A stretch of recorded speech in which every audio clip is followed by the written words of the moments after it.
RCB की इस हार के बाद हम कह सकते हैं कि आरसीबी का जो कैंपेन है, प्लेऑफ में पहुंचने की जो रेस है आरसीबी के लिए, वो लगभग फिनिश हो चुकी है। और कोई चमत्कार ही हो जाए यहां से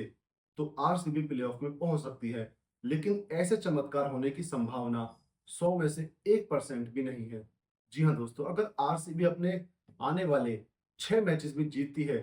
तो उसके बाद भी आरसीबी पॉइंट्स के दम पर अपनी जगह प्लेऑफ में नहीं बना पाएगी। हो सकता है कुछ ऐसा चमत्कार हो, टीमों में कुछ इस तरीके की जीत हारों की एक ऐसा समीकरण बने जहां पर आरसीबी के भी पॉइंट्स और किसी अन्य टीम के पॉइंट्स बराबर हों और लास्ट चौथी पायदान के लिए लड़ाई हो और वहां पर आरसीबी रन रेट से प्लेऑफ के अंदर आ जाए। इस तरीके से समीकरण अगर कोई बनता है तो ही आरसीबी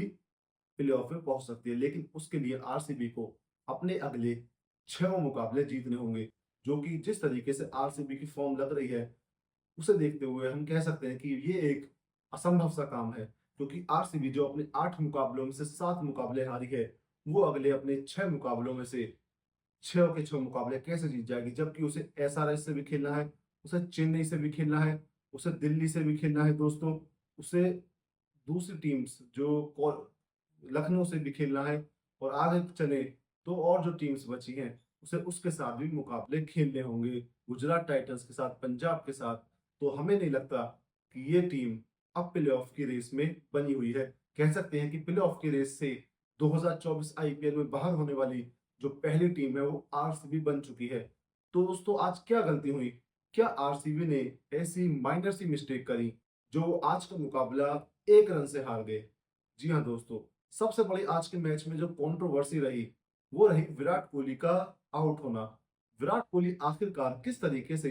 थर्ड एम्पायर का ऐसा कौन सा रूल है, बीसीसीआई का ऐसा कौन सा रूल है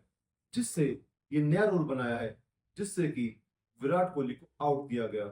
जी हाँ दोस्तों, एक बल्लेबाज के जब बॉल सीने पर लगती है, उसके सीने पर बैट होता है और यहाँ चेस्ट हाइट पर उसके बॉल लगती है, लेकिन उसके बाद भी उस बल्लेबाज को आउट दिया जाता है। जब उस बल्लेबाज के यहाँ पर बॉल लगी विराट कोहली के और हर्षित राणा ने कैच पकड़ा, कॉटन बोल्ट किया, तो उसी समय विराट कोहली ने टीआरएस लिया। तो एम्पायर विराट कोहली के पास जाते हैं और विराट कोहली से कहते हैं कि भाई आप डीआरएस मत लीजिए, इसे हम खुद ही चेक करवाते हैं, क्योंकि एम्पायर्स को भी लगा था कि ये नो बॉल है और केकेआर के सभी खिलाड़ी भी मान रहे थे कि नो बॉल है और आरसीबी वाले भी, सबको यही था कि नो बॉल है और थर्ड एम्पायर से फिर औपचारिकता करेंगे और यहाँ पर नो बॉल दे दी जाएगी। लेकिन जब थर्ड एम्पायर टेक्नोलॉजी में चेक करते हैं तो थर्ड एम्पायर बोलते हैं कि भाई ये तो फेयर बॉल है और आप विराट कोहली को आउट दीजिए, आप अपना डिसीजन चेंज करिए, विराट कोहली को यहाँ पर आउट दीजिए। जब विराट कोहली को थर्ड एम्पायर ऐसा बोलते हैं तो विराट कोहली को भी यकीन नहीं होता,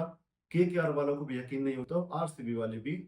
हैरान और परेशान हो जाते हैं, क्योंकि थर्ड एम्पायर का कहना था अपने डिसीजन में कि जो विराट कोहली की वेस्ट हाइट नापी गई थी, सभी खिलाड़ियों की वेस्ट हाइट नापी गई थी इस साल आईपीएल से पहले, आपको बता दूं तो विराट कोहली की जो वेस्ट हाइट नापी गई थी उसके हिसाब से जो बॉल की हाइट थी, बॉल टिप कर रही थी, बॉल स्लोअर वन थी तो टिप कर रही थी, तो उसके हिसाब से जो विराट कोहली का स्टेंस होता है खड़े होने का, जहां पर वो बल्लेबाजी के लिए खड़े होते हैं अपनी असली जगह पर,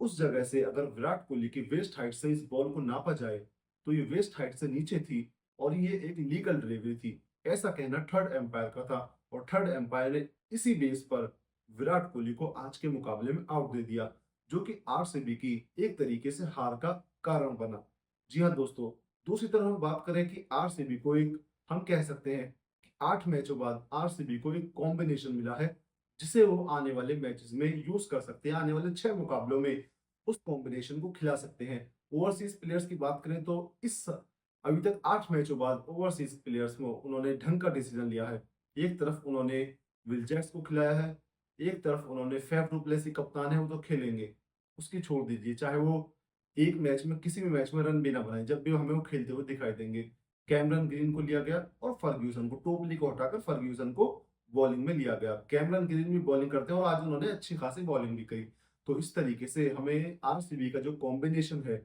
वो हमें कुछ अच्छा सा लगता हुआ दिखाई दे रहा है, क्योंकि आज उसने कॉम्बिनेशन ने जो है अपना काम भी किया। तो इस तरीके से हम कह सकते हैं कि वो कॉम्बिनेशन वर्क करता हुआ दिखाई दे रहा है। लेकिन देर से आए हैं दोस्तों, 8 मैचों बाद कॉम्बिनेशन आया है, 8 मैचों बाद ले आई है विल जैक्स में भी। 8 मैचों बाद दोस्तों बहुत देर हो चुकी है। जब आप 8 में से 7 मैचेस हार गए हैं, अगर आप 8 में से 4 मैचेस भी जीते हुए होते, तो हम यहाँ से कह सकते हैं कि आरसीबी अगले 6 मैचेस में से 5 मैच या 4 मैच जीतकर